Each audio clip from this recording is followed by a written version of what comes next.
What do you feel about girls expecting gifts from men? Chanel But purse. like, what do you mean, girls? Like my wife, my I'm girlfriend, not talking about no, not talking about wife. girlfriend, like a random girl, like who? Not even like someone you're talking to. Not even necessarily like a girlfriend. And she wants a gift for me, Let's say you're talking to her for like 2 weeks and she wants a and gift she for me. wants you to take her shopping. What do you think about Then that? she just wants a She wants guy. you to pay for her nails. She wants you to Not pay for me. her That's not me. hair. You're not. I'm not. That's I'm not not. you, but I'm what do not your you sugar think daddy. about that? That's What's your fine. thoughts If on that's that? what you're used to, then go look for that. You know, you're looking for a credit card. You're not looking for a man. Because if we're talking for 2 weeks, we're not official. You're not my girlfriend. You're not my wife. We're not Yeah. engaged. Yeah. So you know what I'm saying? There's Yeah. no feelings there. I feel like that 2 weeks is not enough to build a connection or love. Hmm. I'll take my wife shopping. I'll take my girl shopping because there's love there. Yeah. But a random chick, if that, then at that point, I'm your sugar daddy. What do you Yeah, you're looking for a sponsor. That's what it is. You're looking for a sponsor. And if that's what you're looking for, just, you gotta go find it. You just can't take those type of things in that lifestyle and put it to the general public. Like this is now going to be what is expected, what is the norm. And I think that's exactly what's happening today. That's why you see so many of it. You have this silly expectation that a guy you meet immediately has to already be spending money on you. You don't see the fallacy in it. You don't see how weird it is. You don't see how wrong it is. And because one, we don't really care what men have to say about a lot of these things, but two, because you simply download it and think this is the way it's supposed to move, this way it's supposed to happen. Part of that is because when real couples that have made it work, have done what they needed to do to actually get down the road, they're not online saying ridiculous takes like this. Before you continue, like, comment, subscribe, hit the notification bell so you don't miss new uploads. Still going strong, still trying to do 2 a day. So if you just seen this video and just came across your feed, whatever reason, you didn't get a notification twice a day. Sometimes I know I may annoy you guys with multiple. But then it's your notification bell. Just take a look at that so you don't miss new uploads. So this video, it's important to sort of highlight how the dating landscape is changing. And for men, it's seeming like it's getting more and more transactional. So we take the idea or the conversation piece about what do you bring to the table, right? And also who's the prize. We take those two things, and men are having trouble reconciling what the assumed answer used to be. We assumed women were the prize before because, well, we weren't transactional. We weren't looking so much for what can I do out of pocket to make your life better. There wasn't that immediate expectation. So we had time to sort of learn you, value you for what you can bring. The femininity mattered more. The question was moot because we all kind of knew it. That soft skills that we know for whatever the of all our talents and skills we don't possess. When we talk about making a house into a home, that's not because you buy knickknacks and this and transform this. It's an energetic change. Well, when we start moving, when social society started moving towards a more transactional phase of dating, where now men are being tasked with you have to do these things that are above ordinary, they're extraordinary, in order for me to see whether or not I might deal with you. I'm not saying in terms of marriage, like she indicated. In terms of long-term girlfriend. No, we're talking something as simple as 2 weeks. I'm expected to be, purchasing things from like Chanel, taking on trips. Okay, we're going to leave the premise at that. But men are saying now, and shout out to the men. Okay, what do I get for that? Now they're asking, well, who's the prize, or what do you bring to the table? Because that thing, that femininity, that aspect, that energy, that's gone. Most men, by and large, aren't saying that. We understand, especially in the Black community, that there is a masculinity crisis on both sides, right?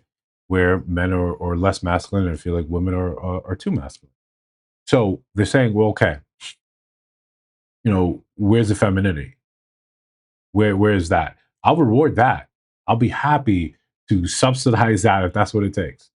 Men have always sort of carried that on, but now they're asking a very genuine question: where is it? Where is it?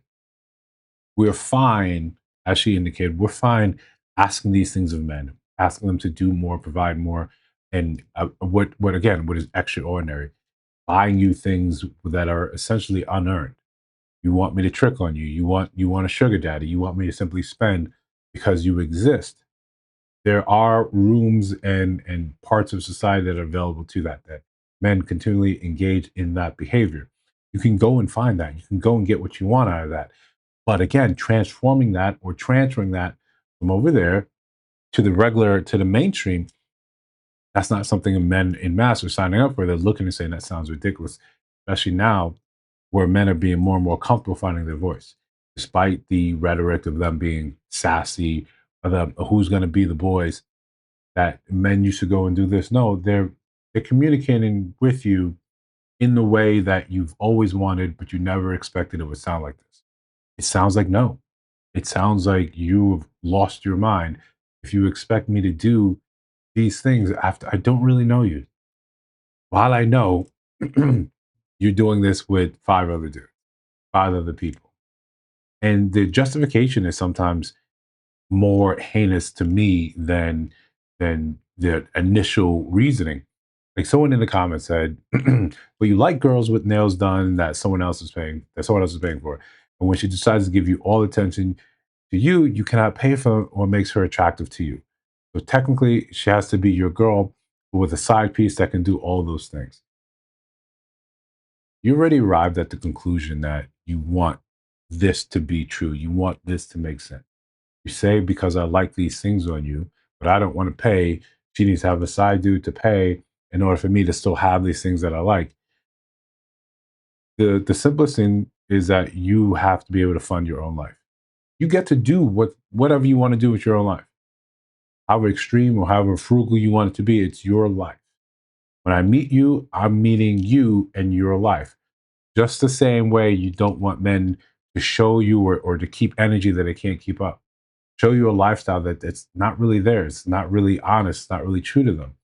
I'm pretending to do these things because I want to entice you and essentially entrap you.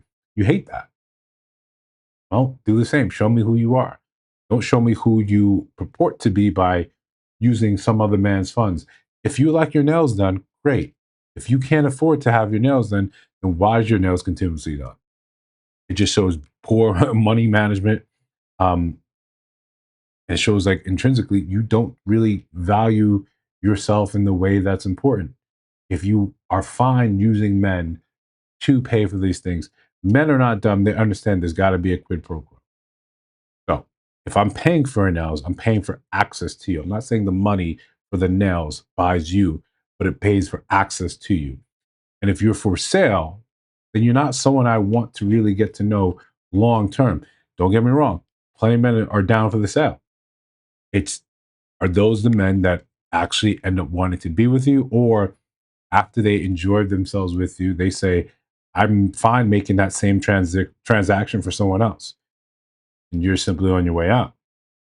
Again, I think it's foolish to try and make parts of the, I don't want to say counterculture, but that fetishized style of lifestyle, you can't make that seem like it's normal.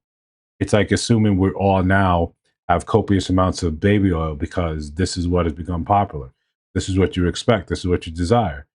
No, you're still having to sort of hold that standard where men are saying, I don't see what I get for this. Doesn't make sense. Especially young men that have money, young men that have made something of themselves, be it by entertainment or some other skill or talent that gives them money while they're young. They're setting bar and saying, no, I'm fine having fun with you, but it really it really ends there, and to us it gets silly. The life of a video vixen, the life of someone in that lifestyle, it's measured in years, not decades. But listen, if you think I missed something, and if you're fine, you want to buy her Chanel bags, she is pretty. If that's enough for you, then that's enough for you. I'm not going to disabuse you of that. But again, if you see videos on your screen right now, take a look at those. Let me know what your thoughts about those are in those videos. And if you listen to my voice after ranting and raving about money, you might as well just subscribe, and I'll see you in the next one.